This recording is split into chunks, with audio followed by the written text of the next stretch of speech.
ساحل الہ آباد سے پوچھتے ہیں،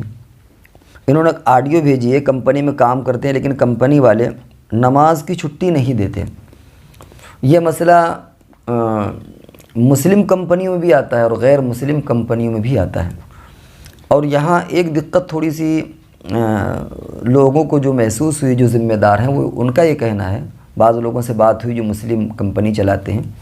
وہ یہ کہتے ہیں کہ یہ نماز کا بہانہ کر کے جاتے ہیں اور کافی دیر اس میں لگاتے ہیں۔ مثال کے طور پر ظہر کا وقت ہے،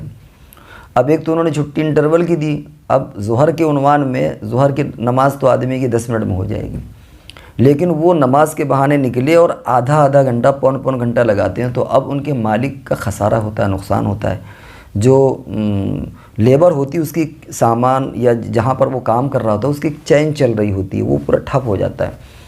تو کبھی کبھی وہ حضرات بھی ناگواری کا اظہار کرتے ہیں کہ بھئی آپ کی تو نماز ٹھہری اور یہاں ہمارا نقصان ہو رہا ہے۔ تو پہلے تو ہم یہ دیکھیں کہ نماز میں جتنا وقت لگے اتنا ہی کریں، بلکہ اگر نزاکت ہو تو صرف فرض پڑھ لیں، سنتیں بھی چاہے چھوڑ دیں، بعد میں پڑھ لیں، لیکن اس مالک کا بھی نقصان نہ ہو، کیونکہ کوئی ایک دن کا مسئلہ نہیں، کبھی کبھی 2 نمازیں آ جاتی ہیں، اور اگر شفٹنگ اس کی شام کی ہے تو ہو سکتا ہے اس میں 3 نمازیں آ جائیں، عصر مغرب عشاء، یا 2 نمازیں آ جائیں، مغرب اور عشاء آ جائیں۔ تو اس لیے ہمیں اس بات کا بھی لحاظ کرنا چاہیے۔ اور دوسری بات یہ کہ مالکان سے پہلے اجازت لے لینا چاہیے کہ ہمیں اجازت دے دیجیے، اگر وہ اجازت دے دیں بہت اچھی بات ہے، ورنہ کوشش کر کے کہیں پڑھ لیں۔ کبھی آدمی جیسے استنجا کرنے جاتا ہے یا اور تقاضا کرنے جاتا ہے تو کہیں پر بھی رومال بچھا کر کے اگر پاک جگہ ہے تو فرض خالی پڑھ سکتا ہے،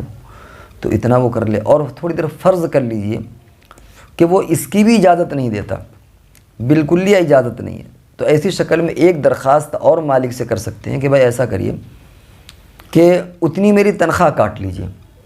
مثال کے طور پر مجھے 10 منٹ یا 15 منٹ نماز میں لگتے ہیں، تو پورے مہینے کا جو تنخواہ کا کیلکولیشن ہے وہ میری تنخواہ کاٹ لیجئے، یا یہ کہ میں اس سے زیادہ ٹائم آپ کو اوور ٹائم دے دوں گا، اگر میں نماز میں 10-15 منٹ یا میرے لگ جاتے ہیں تو میں آپ کو آدھا گھنٹہ ایکسٹرا دے دوں گا۔ اللہ کی ذات سے امید ہے کہ انشاءاللہ وہ اس پر مان جائے گا، اور اگر پھر بھی وہ نہیں مانتا تو پھر بعد میں قضا کر لیں، فی الحال ملازمت کو فوراً ترک نہ کریں،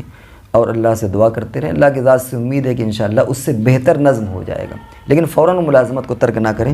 کیونکہ پھر دقتیں آ سکتی ہیں۔ بس اللہ سے توبہ استغفار کریں، بعد میں قضا کر لیں، اور کوشش کرتے ہیں دوسری ملازمت کی تلاش کرنے کی۔